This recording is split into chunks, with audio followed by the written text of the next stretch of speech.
आइए दोस्तों शुरू करते हैं एक्सरसाइज 1.1 से क्वेश्चन नंबर 2। क्वेश्चन है आपका, show that any positive odd integer, positive भी हो और ऑड भी हो, ऐसा integer is of the form 6q+1 और 6q+3 और 6q+5 where q is some integer. Question कहता है कि कोई पॉजिटिव ऑड इंटीजर है जो या तो 6q+1 की फॉर्म का होगा या 6q+3 की फॉर्म का होगा या 6q+5 की फॉर्म का होगा। चलिए इसे शुरू करते हैं। सबसे पहले आप मान लीजिए कि एनी पॉजिटिव ऑड इंटीजर आपका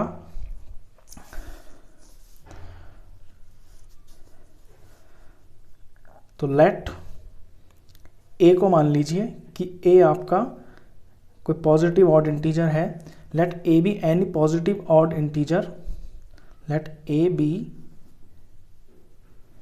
एनी पॉजिटिव इंटीजर।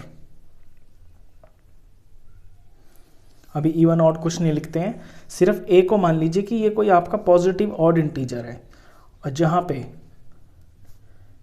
बी आपका 6 है।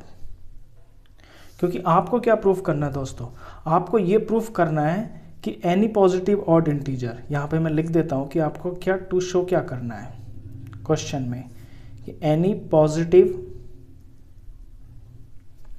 Odd integer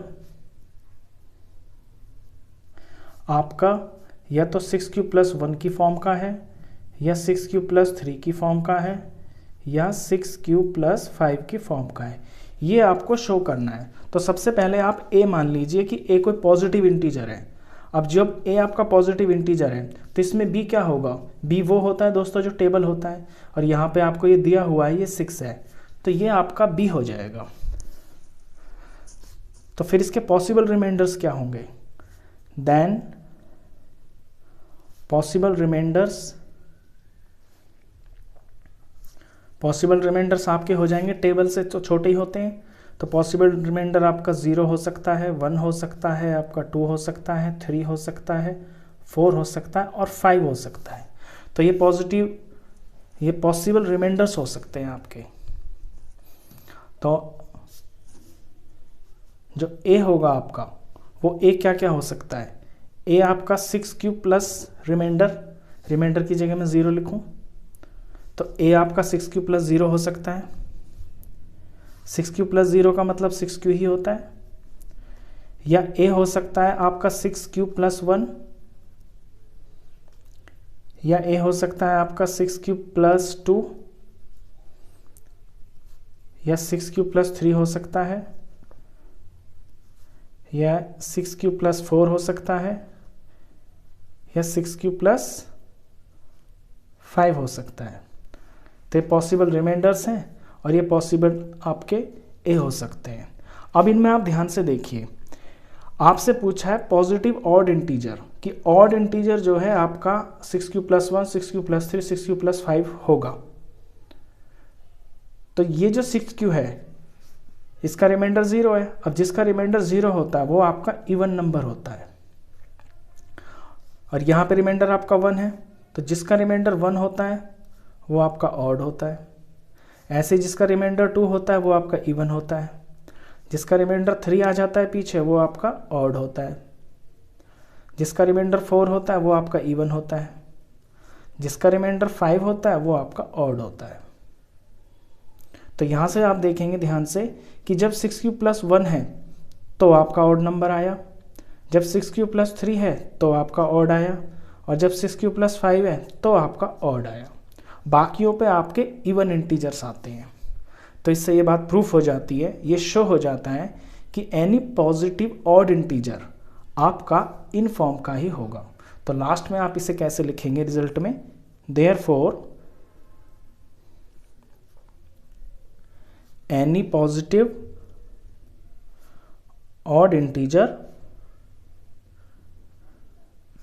is of the form, ये जो फॉर्म आपको दी हुई है 6q+1 की फॉर्म का हो सकता है, 6q+3 की फॉर्म का हो सकता है या फिर फाइनली ये आपका 6q+5 की फॉर्म का हो सकता है। तो इस तरह से आपको ये अपना सेकंड क्वेश्चन करना है।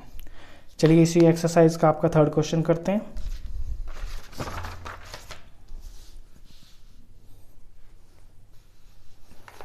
क्वेश्चन थर्ड कहता है an army contingent of 616 members is to march behind an army band of 32 members.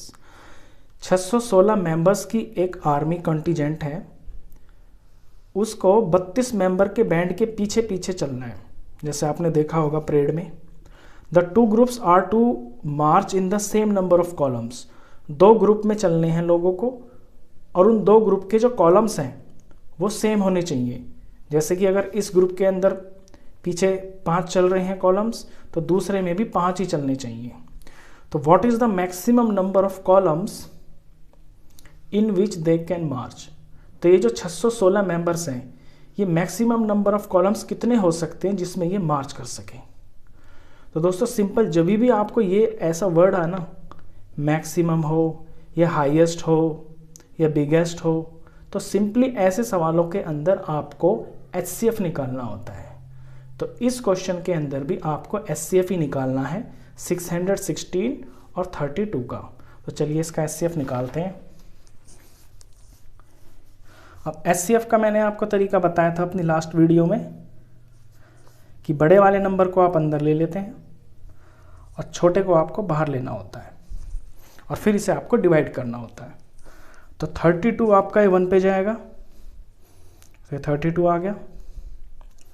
Minus करने से यहाँ 9 आया, यहाँ पे 2 आया, फिर ऊपर से ये आपका 6 उतर गया।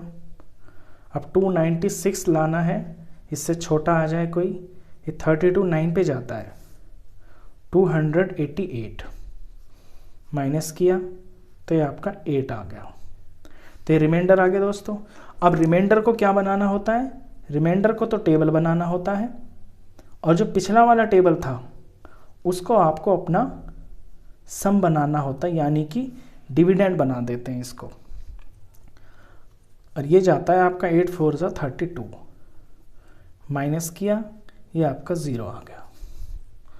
तो यहाँ से साफ साफ पता चल रहा है कि इसका जो HCF है वो आपका 8 है। तो इसका आंसर भी 8 है। तो इसे लास्ट में आप लिखेंगे इस तरह से, हैंस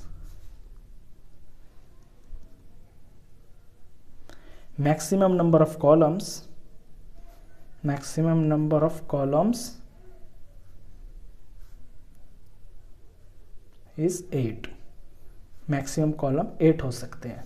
अब इसमें एक चीज़ और दोस्तों, क्योंकि आप क्या ये क्वेश्चन 10th क्लास का है और इसमें आपको डिवीज़न एल्गोरिथम सिखाया गया है, तो ये जो आपने डिवाइड किया है और HCF लाया है जो आपने, इसको आपको अपने एल्गोरिथम में भी शो करना है।